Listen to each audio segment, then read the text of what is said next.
Now, I do want to show you one more thing that isn't exactly library related, but this is kind of the best place to put it. So I'm going to get out of the backstage. I'm going to go ahead and minimize PowerPoint and get back into SharePoint and specifically go to our calendar. Now, the reason I say it doesn't really belong here is the calendar is not a library, it's a list.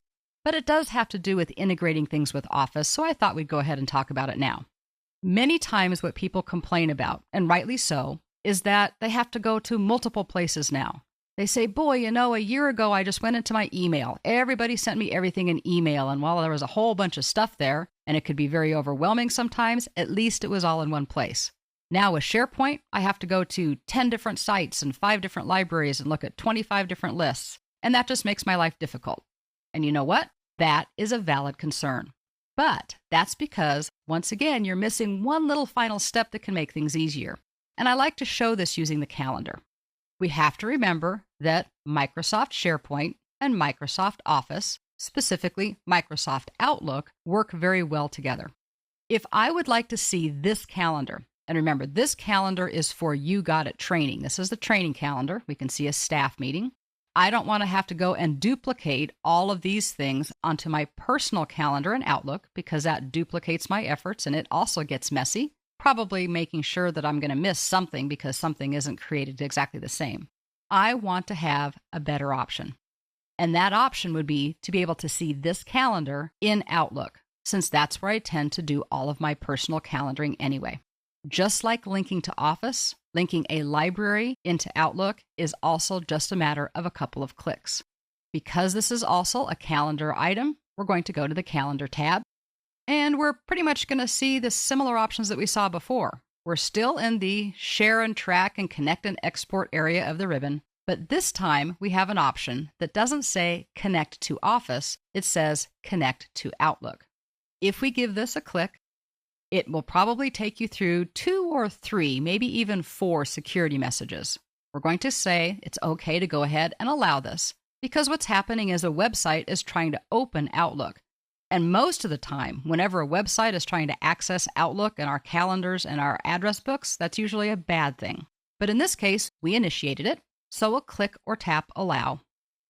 It'll take it a few seconds. You might need to say yes 1 or 2 more times. And without getting into too much detail, you are currently looking at Outlook with the original calendars that were already in place, but now you have the You Got It training calendar listed as well. This is just like opening another person's calendar or a shared calendar or a group calendar in Outlook. It's visible over on the left-hand side of the screen. You can turn it on or off by simply adding and removing the check mark.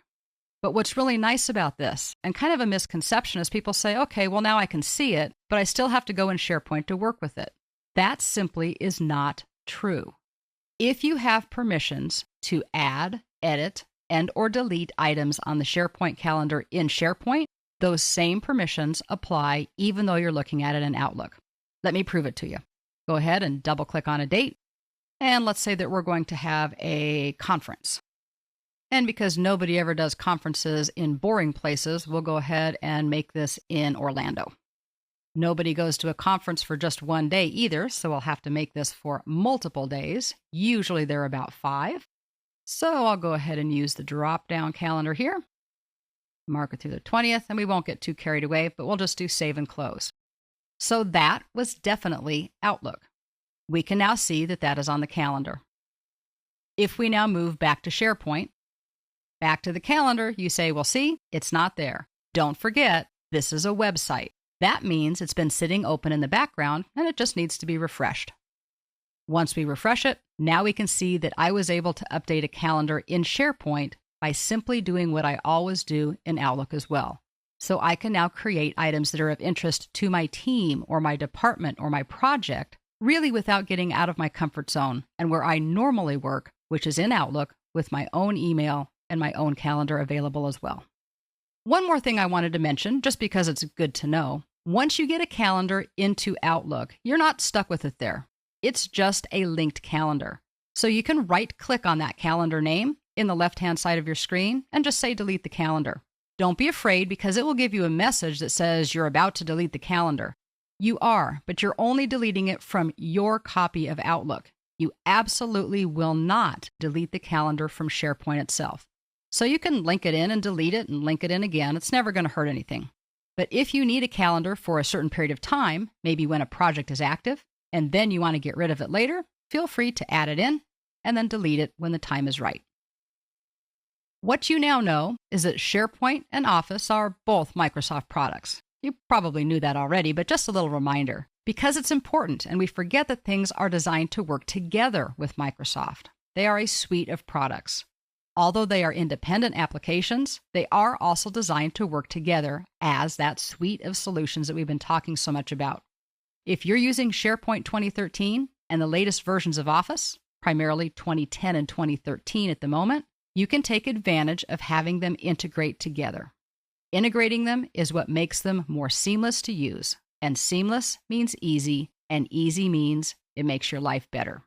You can link libraries to Office so they display like a mapped network drive without having to search for them.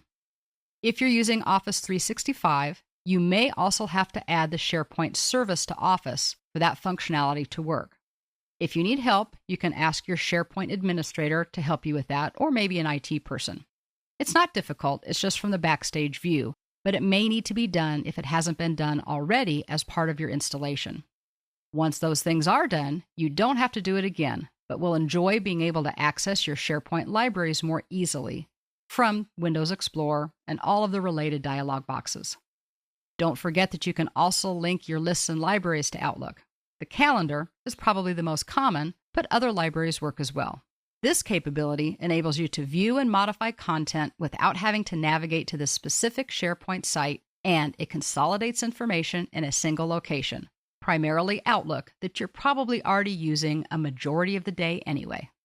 When we can integrate things together and make them part of the processes that we're already used to doing, like using Office and using Outlook, it simply makes SharePoint a more seamless transition and easier to use while giving us the advanced capabilities that SharePoint offers.